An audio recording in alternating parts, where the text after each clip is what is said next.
1장 1절로 8절 말씀, 제가 한 절, 여러분이 한 절에서 만일 우리가 죄 없다 하면 스스로 속이고 또 진리가 우리 속에 있지 아니할 것이요 만일 우리가 우리 죄를 자백하면 저는 믿으시고 의로우사 우리 죄를 사하시며 모든 불의에서 우리를 깨끗게 하실 것이요. 같이 씁니다. 만일 우리가 범죄하지 아니하였다 하면 하나님을 거짓말하는 자로 만드는 것이니 또한 그의 말씀이 우리 속에 있지 아니하리라. 아멘.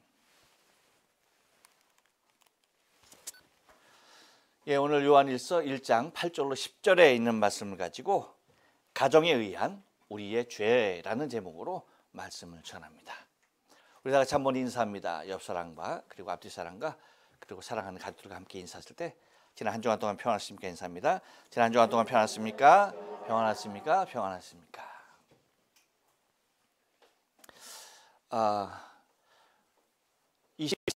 한국의 위상이 높아지고 있죠. 그 중에 또 하나가 K 성형이라고 할 수가 있습니다. 그렇죠? 그래서 한국의 돈 버는 의사는 다 성형외과 의사들이 떼돈을 벌고 있어요. 옛날엔 목욕탕에서 벌었는데 이제는 병원에서 그 엄청난 돈들을 다 긁어 모으고 있다는 얘기입니다. 근데 여러분, 혹시 성형하신 분 계십니까? 안 계세요? 제가 가만히 보니까 우리 교회는 없어. 우리 교회는 없어. 만약에 누군가가 있어 지금 이 상태에서 딱 봤을 때 저 성형했어요 하고 손 들었으면은 나 그 의사 욕하려고 그랬어. 그렇죠.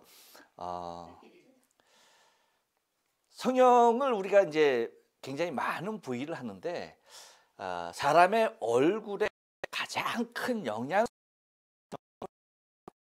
무엇일 것 같아요? 뭐 해봤어야 알지. 해봤어야 알지. 모르는 게 당연할 거예요. 그런데 여러분, 사람의 얼굴 구조를 보면은 어디 성형을 하면은 가장 눈에 띄는가를 우리가 구조적으로 알 수가 있어요. 뭐냐면 여러분, 사람 얼굴 가운데 가장 가운데 있는 게 뭐예요? 어떻게 알았어? 얼굴을 보고 알았죠, 여러분. 그렇습니다. 코예요, 코. 그래서 사람이 여러분, 이 코가 이 얼굴에 딱 중앙 부위를 차지하고 있어요. 그렇기 때문에 코 모양만 살짝 만져놔도요, 인물이 달라져. 전혀 안 믿는 것 같은데 한번 해봐. 물론 이제 천국에 가면 이제 원본 대조의 원칙이 작용하긴 하겠지만 여러분 한번 보시면 코 날을 갖다가 약간만 세워도요, 그 사람 인물이 전혀 있어요. 여러분 주위에는 여러분도 안 했지만 여러분 주위에 하신 분들도 없구나. 뭐 전혀 몰라. 근데 그래요, 정말. 뭐 눈도 그렇고 턱도 그렇고 뭐 그런 부분이 있겠지만 사실 가장 쉽게 인물이 달라져 보일 수 있는 것이 코인데, 이 코가 얼굴의 중앙에 딱 있기 때문에 그 모양이 조금만 바뀌어도 뭐예요? 인물이 달라. 왜 성형 얘기를 들었냐면 이 코의 변화 알려진 이탈리아 동화가 있죠. 그것이 뭡니까? 카를로 콜로디가 쓴 1883년, 지금으로부터 약 140년 전에 발표한 피노키오의 모험이라는 동화가 있습니다. 굉장히 유명한 동화죠. 약 전 세계 260개의 언어로 번역되어져서 널리 알려질 만큼 굉장히 유명한 동화입니다. 그 내용은 우리가 잘 알다시피 여러분, 이탈리아가 보면은 로마가 그 이탈리아에 보면 그 중앙에 딱 있어요. 그렇죠? 중부 지역에 딱 있습니다. 근데 그 중부 지역 그 위에 그 토스카나라는 지역이 있습니다. 그러니까 이 로마의 바로 위에 있는 지역이에요. 거기에 굉장히 유명한 목수 안토니오가 있죠. 그 안토니오가 식탁 다리를 하나 이제 만들려고 잣나무를 가져다가 나무를 다듬기 시작하는데 그 나무가 뭐예요? 갑자기 말을 하는 거예요. 그러니까 놀라죠. 이게 뭐야? 깜짝 놀라고 있는 그때에 그 안토니오의 지인이 되는 제페토가 찾아와서 얘기를 하죠. 굉장히 가난한 친구죠. 굉장히 가난한 사람인데 뭐냐면 자기가 너무나 가난하니까 나무 인형이라도 만들어서 길거리에서 공연을 통해서 좀 뭔가 먹고 살 그러한 생활의 돌파구를 찾기 위해서 나무를 귀하기 위해서 이 안토니오를 찾는 겁니다. 근데 마치 뭐예요? 어떤 나무가 있어서 말하는 나무가 있잖아. 그걸 갖다가 제페토에게 주는 거예요. 그러니까 이 제페토가 와서 인형을 만들었는데 그 인형이 바로 피노키오가 되는 것입니다. 근데 이 피노키오가 인형으로 딱 만들어 놓으니까 만들어 놓자마자 얘는 뭐부터 저질러요? 말썽부터 저지르네. 막 밖으로 뛰쳐나가죠. 마치 여러분 그 아바타에서 그 두 다리를 잃었던 그쵸? 막 뛰어나가 이렇게 막 그냥 난리법석을 치는 겁니다. 그래서 그를 쫓아다니느냐고 막 하다가 아동 폭행범으로까지 이제 제페토가 몰리고 그리고 그런 하여튼 시작되자마자 말썽꾸러기에 극치를 달리고 있죠. 그것뿐만 아니라 뭐까지 하는 거예요? 이제 학교 가서 공부하고 싶다고 제페토를 부탁하는 겁니다. 아버지죠, 아버지. 그러니까 가난한 아버지의 입장에서는 뭐예요? 아무것도 없는데 자기의 겉옷을 팔아가지고 아무것도 없는 겉옷을 팔아가지고 책을 사주면서 학교를 다니게 하는. 근데 학교 다니는 첫날부터 뭐예요? 말썽. 그러니까 학교를 가야 되는데 어디로 가는 거야? 신발을 던지면서 막 점을 치죠. 서커스장에 갈까? 학교로 갈까? 계속 학교로 가라는 점이 나옴에도 불구하고 뭐예요? 나올 때까지 서커스로 가라고 나올 때까지 던져서 결국 어디로 가는 거예요? 학교를 때려치고 서커스장에 갈 정도로 난리를 칩니다. 그러한 이제 일화가 쭉 이어지는 것이 이 피노키오의 모험이에요. 근데 우리가 잘 아는 대로 피노키오는 거짓말을 하면 뭐가 돼요? 코가 점점 자라는 거야.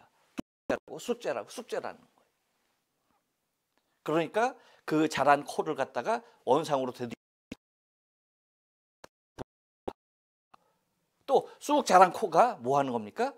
이제 자기가 이게 거짓말이구나 참여함을 통해서 뭐예요? 원상으로 돌아오기도 하고 그러한 일들을 반복하는 것이 이 피노키오.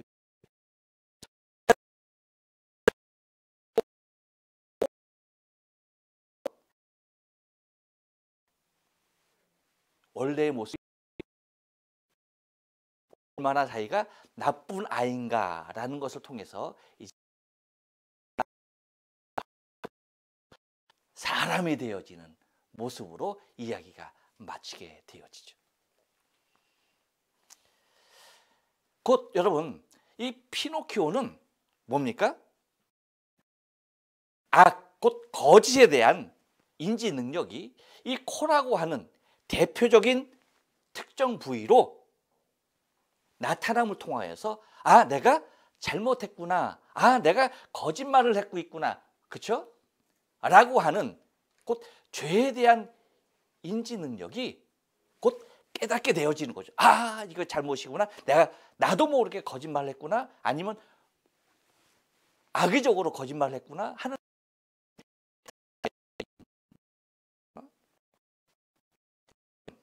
우리가 하나님의 자녀로서 우리의 신분을 그것이 무엇이라고 생각합니까? 여러분 그것이 오늘 본문을 통하여서 우리에게 제시해 주고 있는데요.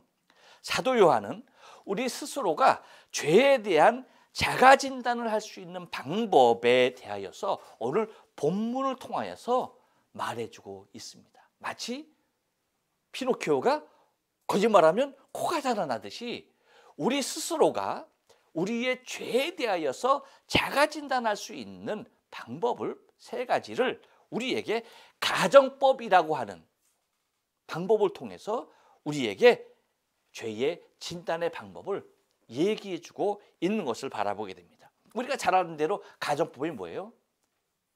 만일 우리가 뭐뭐라면 이라는 거잖아요. 그렇죠? 그것이 가정법이잖아요. 근데 오늘 본문 말씀 요한일서 1장 8절로 10절에는 이 3가지의 모습, 곧 가정을 통하여서 우리의 죄를 진단하는 모습을 보여주고 있다는 것입니다. 그래서 8절에서는 뭐예요? 만일 우리가 죄 없다 하면이라고 얘기하고 있죠. 그렇죠? 그 다음에 9절에서 뭡니까? 만일 우리가 우리 죄를 자백하면이라고 얘기하고 있고, 그 다음에 10절에서는 뭐라고요? 만일 우리가 범죄하지 아니하였다 하면이라고, 이렇게 똑같은 가정 3가지를 통하여서 우리 스스로가 우리 죄에 대하여서 진단할 수 있는 방법을 제시하고 있다는 것입니다. 그래서 오늘 이 3가지를 우리가 좀 생각하면서 오늘 본문을 통해서 은혜를 나누기를 원하는데요. 여러분, 그래서 제가 말씀드린 제목으로 드린 이 가정이라는 건 우리의 가정을 얘기하는 게 아니에요. 아셨죠? 네. 사실이 아닌 것을, 그렇죠? 무엇인가를 그렇게 가정을 해놓고 얘기하는 모습입니다. 그래서 가정에 의한 우리의 죄는요, 한번 따라서 합니다. 스스로도 숨길 수 없는 죄입니다. 예, 8절 말씀을 다 같이 한번 읽어보겠습니다. 시작. 만일 우리가 죄 없다 하면 스스로 속이고 또 진리가 우리 속에 있지 아니할 것이요. 아멘. 예. 그래서 첫 번째 가정은 뭐냐면 만일 우리가 죄 없다 하면이라는 거예요. 만일 우리가 죄가 없다라고 한다면 이라는 얘기입니다. 여러분, 우리는 죄인입니까? 죄인이 아닙니까? 죄인이에요. 그럼에도 불구하고 한번 가정해 보는 거예요. 어떤 모습으로? 죄 없다라고 얘기해 본다는 것입니다. 하지만 여러분, 우리에게 분명하게 우리 인생의 모습에 대하여서 정의하고 있는 모습이 있죠. 로마서 5장 12절에 보면 이렇게 얘기해요. 이러므로 한 사람으로 말미암아 죄가 세상에 들어오고 죄로 말미암아 사망이 왔나니 이와 같이 모든 사람이 죄를 지었으므로 사망이 모든 사람에게 이르렀느니라 라고 하는 인간의 죄의 근원에 대하여서 분명하게 말을 해놓고 있는 것입니다. 그럼에도 불구하고 우리 스스로가 죄가 없다라고 말한다면 이라는 겁니다. 그럼에도 불구하고 우리가 죄가 없다라고 한다면 뭐라고 얘기합니까? 그것은 곧 뭐예요? 스스로 속이는 것이다 라고 얘기하는 겁니다. 여러분, 여기서 말하는 스스로 속인다라고 하는 이 말 자체로 우리는 한 가지 알 수 있는 것이 있어요. 그것은 뭐냐면 스스로가 죄에 대하여 인지하고 있다는 것입니다. 곧 스스로가 이미 알고 있다는 거예요. 무엇을? 나는 내게 죄가 있다는 것을. 곧 내 스스로가 죄인인 것을 이미 알고 있다는 것입니다.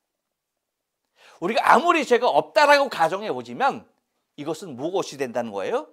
스스로 속이는 격이 된다는 겁니다. 다시 말하면 스스로가 이미 알고 있는 바가 된다는 것입니다.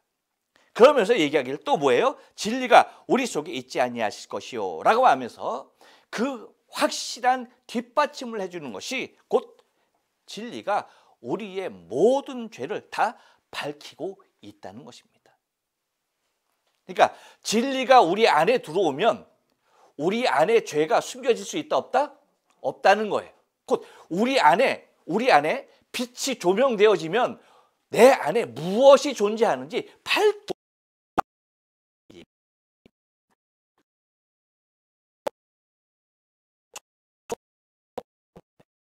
다시 말하면 스스로 숨길 수 있는 우리 안에 자리하고 있지 않다는 얘기.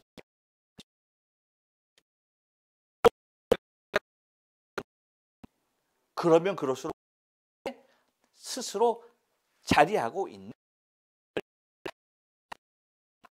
하는 사실입니다. 그렇기 때문에 여러분, 우리는 우리 안에 있는 죄에 대하여 그 누구도 숨길 수 없음에 대하여 말하고 있는 것이고, 또 하나의 가정, 곧 이 가정을 통해 한 번 더 따라서 합니다. 사함을 받을 수도 있는 죄입니다.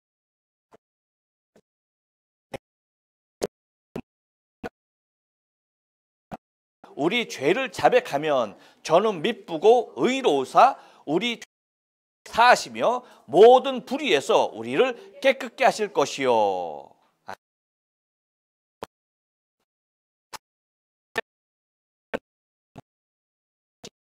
만일 우리가 만일 내가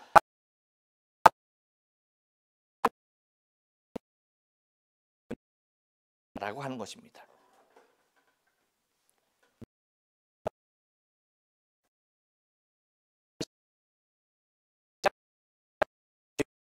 무엇입니까?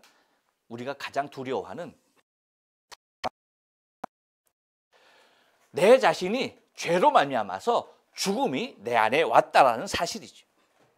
그런데 여러분, 중요한 것은 우리에게 방법이 없다라고 한다면, 이 사망에 대한, 이 죄에 대한 해결의 방법이 없다라고 한다면, 사실 이것만큼 우리 자신에 없는 것입니다. 아무런 해결 방법이 없다? 이것은 인간의 불행 중에 가장 큰 불행이에요.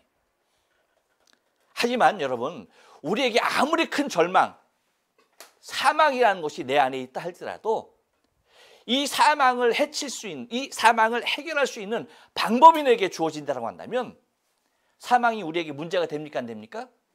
예, 사망이 문제가 되지 않는 거예요. 아무리 작은 것이라도 해결할 방법이 없다라고 한다면 이것이 문제겠지만, 반면 아무리 큰 것이라도 해결할 수 있는 방법이 있다고 한다면 그것은 문제가 돼야 안 돼요? 안 된다는 것이죠. 곧 우리에게는 길이 있다는 거예요.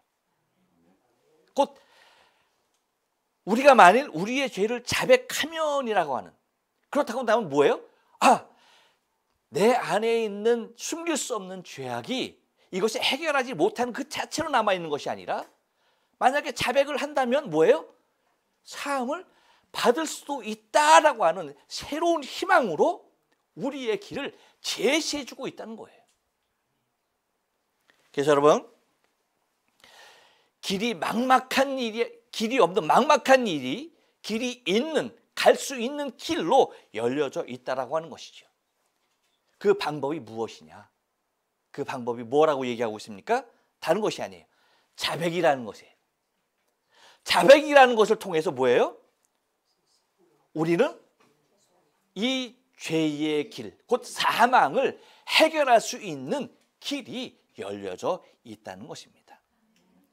그런데 여러분, 우리가 잘 알다시피 세상의 법정은 여러분, 자백을 통하여서 주어지는 것이 무엇일까요? 세상의 법은 자백을 통하여 주어지는 것이 되는 거예요. 그래요, 그렇지 않아요? 그래요, 여러분. 내가 이러한 죄가 자백하는 순간 그 죄에 대한 실형이 선고되어지죠. 하지만 하나님의 법은 여러분 어떤가요? 내가 자백하는 그 순간, 이 자백을 통하여서 내 안에 있는 모든 불의에서 정죄가 선포되어지는 것이 하나님의 법이에요. 그렇죠? 세상의 법과 하나님의 법은 이와 같이 다른 거예요. 세상의 법은 내가 죄를 자백하는 순간 나는 그 죄에 대한 형벌이 주어지지만, 하나님의 법은요, 나에게 있는 그 죄를 다 자백하는 순간 뭐가 되는 겁니까? 모든 죄에서 다 사실이에요. 이 길을 열어놓으셨는데 그렇게 되는 배경에 대하여 말씀하고 있습니다. 무엇입니까? 저는이라고 얘기해요. 저는 밉보시고 의로우사라고 얘기해요. 곧 하나님께서는 밉보시고 의로우시기 때문에 우리의 정결함에 이르는 그 길을 허락해 주신다는 거예요.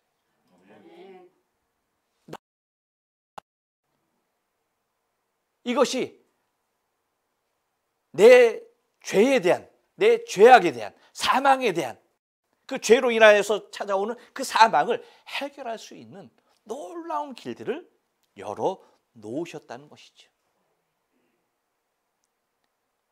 그래서 내가 죄에 있는 것을 고백하는, 나의 죄를 자백하는 그 모습을 통해 나의 죄는 뭐예요?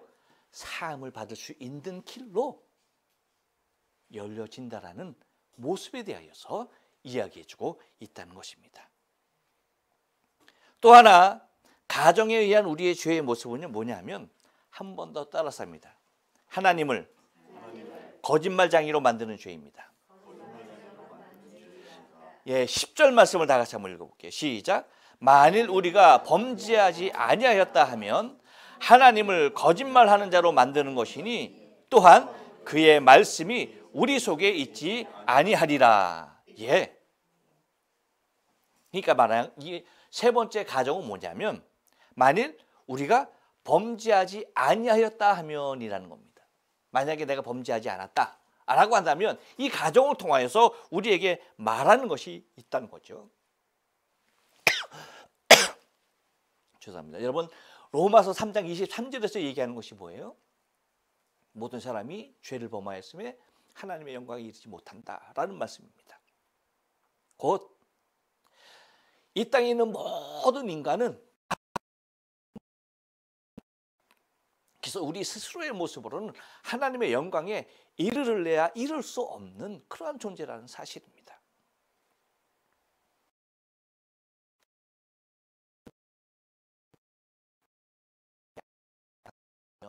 어떤 일이 일어날까? 그렇게 가정한다면 여러분 세 번째 가정을 통해서는 우리가 발견하게 되는 것은 뭐냐면 누가 피노키오가 되는가라는 겁니다.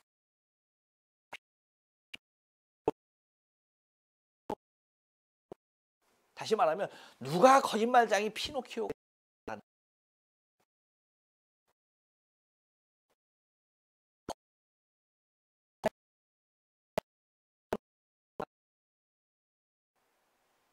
여러분 우리가 여기서 바라봐야 할 것은요. 죄로 피노키오가 된 인간의 거짓이라는 것으로 말미암아서 하나님을 거짓말쟁이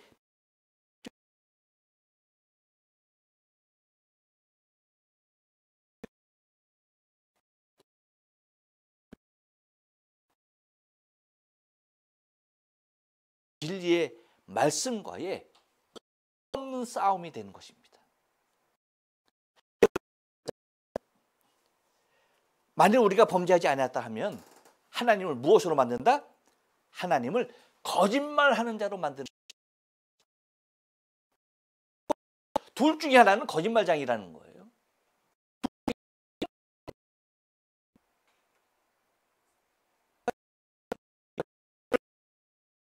피노키오가 된 인간이 나는 피노키오 아니야 라고 하는 순간 나 자신을 만든 아버지를 거짓말쟁이 피노키오가 되게 한다는 것입니다. 그렇게 될 수 있는 이유가 뭐냐? 그렇게밖에 다다를 수 있는 밖에 없는 결론이 무엇이냐라고 할 때 그것은 다른 것이 아닙니다. 또한이라고 얘기하죠. 또한 뭐예요? 그 말씀이 우리 속에 있지 아니하리라. 다른 것 아니에요. 말씀이 우리 안에 있지 않으면요.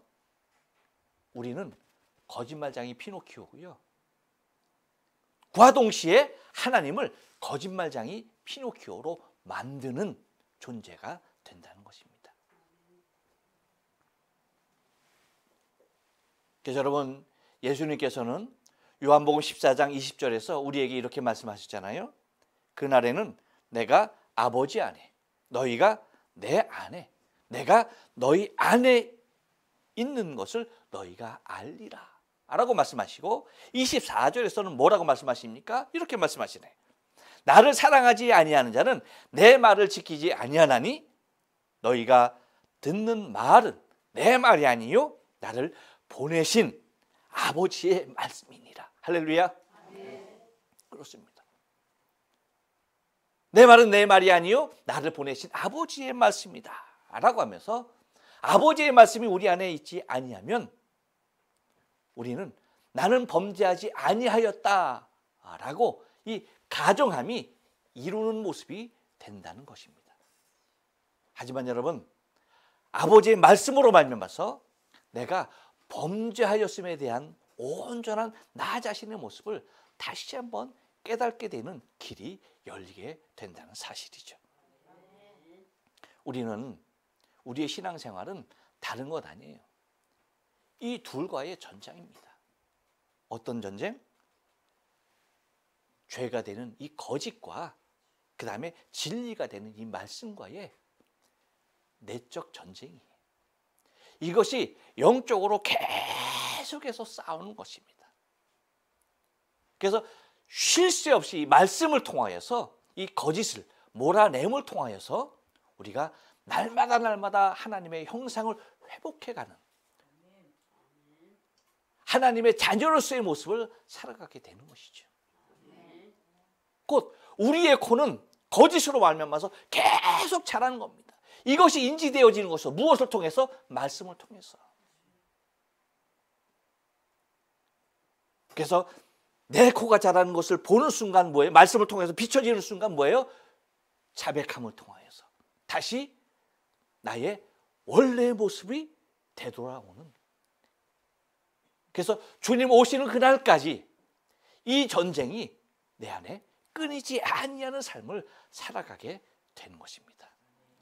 바라고 원하기는 여러분, 저와 여러분이 오늘 사도 요한이 가정해 주는 이 세 가지의 모습을 통하여서 날마다 하나님을 바라보면서 주님을 사모하면서 주님 오시는 그날까지 주의 형상을 날마다 회복해 나가는 저와 여러분의 신앙의 삶 되어지길 주님의 거룩하신 이름으로 축복합니다. 기도하십니다.